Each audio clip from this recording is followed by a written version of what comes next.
The ways of my people are old. We work in the paddies. We live in the villages as we have for centuries past. Our cities teem with people, overcrowded, often underfed. Our needs are great, our problems mighty, our nation new. I would like you to know my people, my islands, with their jungle green mountains and rivers winding to the seas which surround us. I am Salim, a teacher. When there's no other place, our classes may even meet outside. There are not enough schools. My students, like most of the people, are of many different ancestries. Malay, Indian, Chinese, Melanesian, and mixtures of all of these. But we are all of us Indonesians now.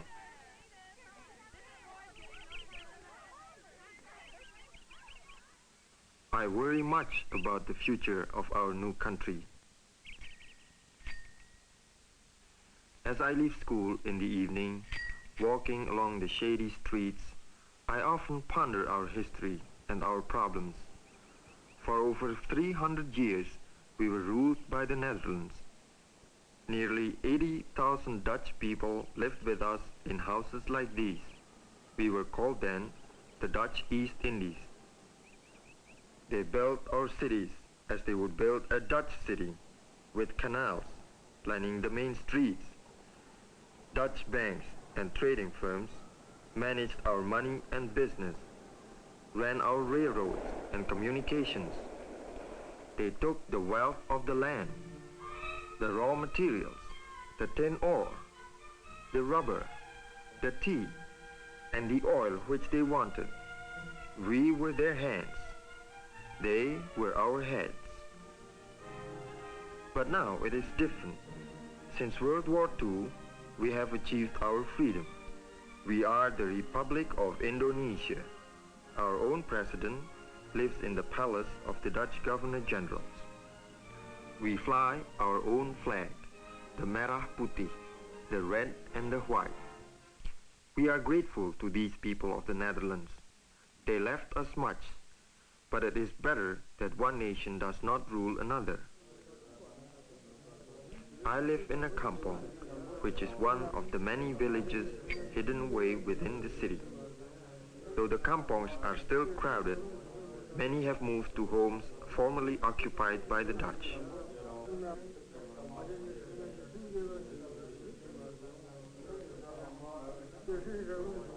I have a daughter and a wife and many friends. We are all interested in the problems of our country. It is sometimes hard for us to agree among ourselves as to what should be done.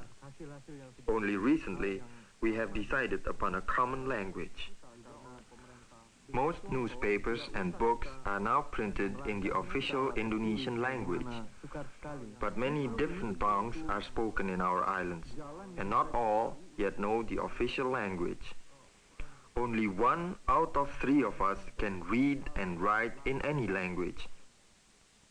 We need schools and teachers, thousands more of them, for we know that every part of progress depends upon education. We need schools for adults too. Before independence, we had small opportunity to learn. Most important is the need for trade schools, so that we can learn the skills to produce for ourselves the things which we need.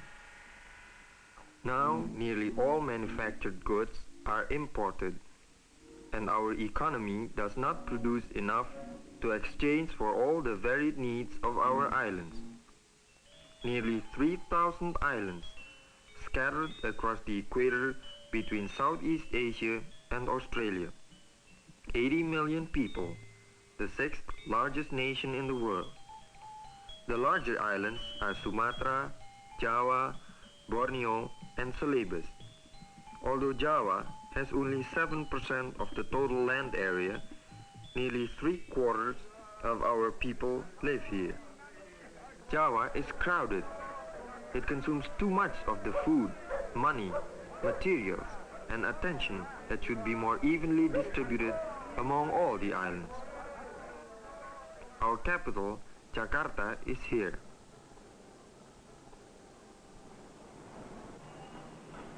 The thousands of becaks are the most common means of transportation in the city. Before World War II, Jakarta had only 500,000 people. Now there are over 3 million. We still use the canals, or kalis as we call them, for bathing and washing clothes. The Chinese population of Jakarta is large, as it is in most cities of Southeast Asia. Competing political parties, including communists, hold frequent parades and demonstrations. Their banners litter our cities. This one protests what they say is American intervention in Asia. But Jakarta is not really Indonesia, for we are a nation of villages tucked away in the valleys and along our thousands of miles of coastline. The sea and the land and the rain provide nearly all the people of the countryside need in order to live. Over 3/4 of all Indonesians are farmers, like Murjono. Breakfast and other meals consist largely of rice, fish and spices. Our families are very close to one another, and often all of the members of a village are related.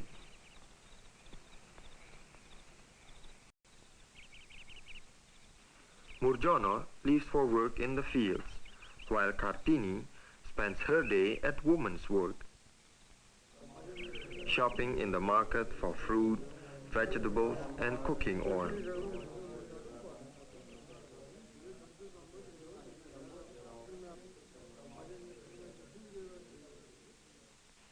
Working at the loom, weaving cloth for the family. Nearly everything which is needed is made in the village. Little must be bought from the outside. In Java, over half the 20 million acres available for agriculture produces rice. Rice alone makes up 80% of the diet of the people, and without it, they could not live. The paddy fields are owned by the people of the village. Murjono will be able to produce 2.5 crops a year, for there is little change of season. It is always very warm, always enough rain. The rice seedlings are planted one by one. It's hard work, but within 5 months the sun and the rains will bring the seedlings through to full golden heavy-headed maturity ready for harvest. As the stalks are cut, a small and ancient prayer is said. A great contentment settles across the countryside. The land has bestowed its blessing. The rice is in. The people will eat. With our abundance of water, it is possible to produce fish on land formerly used to grow rice. An acre of fish pond will yield far more food than an acre of rice. The people, poorly nourished on rice alone, need the protein provided by fish. Farmers are encouraged to use part of their land in this way. Though most earn less than $40 cash a year, there is great wealth in our vast forests of rubber trees, which are tapped every other day, yielding the thick white latex which will be transformed into rubber. From the earth comes tin ore, needed in Europe and America. And there is oil, great reserves of oil still waiting to be discovered. Producing wells provide equal profits to both Indonesia and the American or Dutch firm which operates them. But we also profit in another important way from this kind of foreign investment in our country.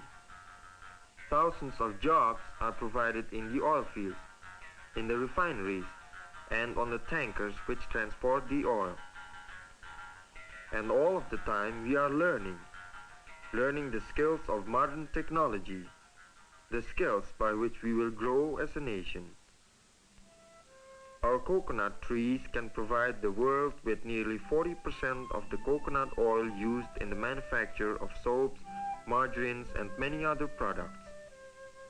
In almost every village you can see the coconuts drying in the sun, for nearly every farmer has his coconut trees. The oil is extracted from the dried meat called copra. We raise much sugar cane, and high in the cooler mountain regions are the vast tea estates owned by Indonesian or foreign companies. These plantations cover thousands of acres. The pickers begin early in the morning, walking long distances to that part of the estate in which they will work. Tea plants require constant cutting back or they would grow to tree size, 25 or 30 feet tall. The leaves are individually selected. The tips of the tender young leaves bring the highest prices on world tea markets.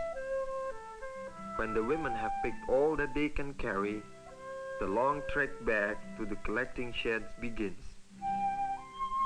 Each woman is paid according to the amount and quality of tea she has picked. About 5 rupiahs or 50 cents for the day's work is average. My people are poor. Poor in the knowledge and machines by which we could make more efficient use of the natural wealth of our islands. For this we must do if we are ever to live free from fear, disease, and want.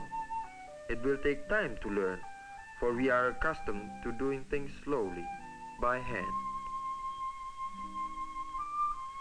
Batik making is an ancient art. The pattern is applied to the cloth. Wax is used to cover those parts of the design which will not be dyed.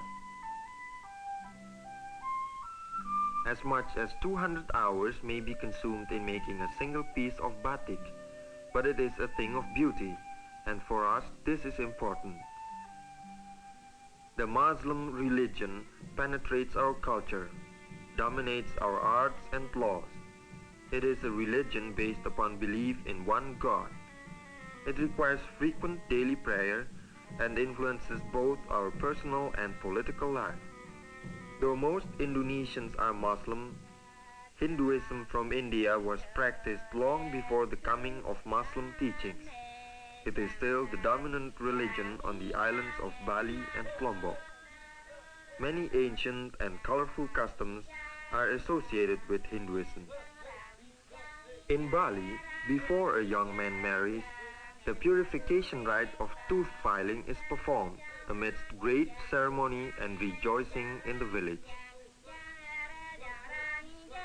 The Balinese have a deep love of color, form, and pageantry. These elements of the Hindu religion find expression throughout all Indonesia. All over Indonesia, the theater is part of the scene. Plays are performed everywhere. The play is usually accompanied by a gamelan orchestra. The gamelan can be heard any night, anywhere across the length and breadth of our islands.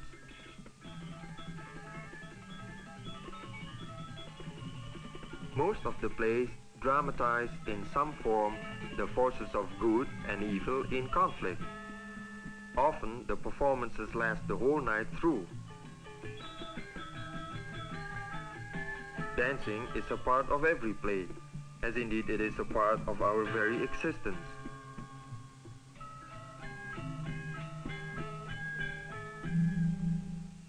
On Bali, training for the legong dances begins at an early age. By the time a girl reaches 15 or 16, she no longer dances the legong.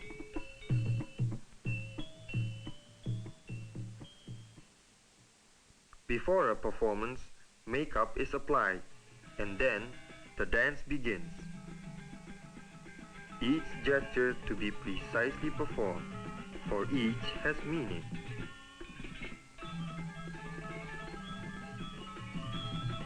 The dance never grows old for us. Facing so much that is new in the present, we cherish our traditions as we move forward into the future. We are learning new ways, for new days. We have much to learn and much to do.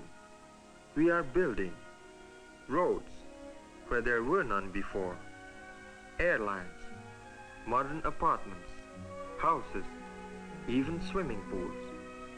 We are trying to build a nation in which we can live securely, decently, and nobly amidst the beauty and natural wealth that is already ours.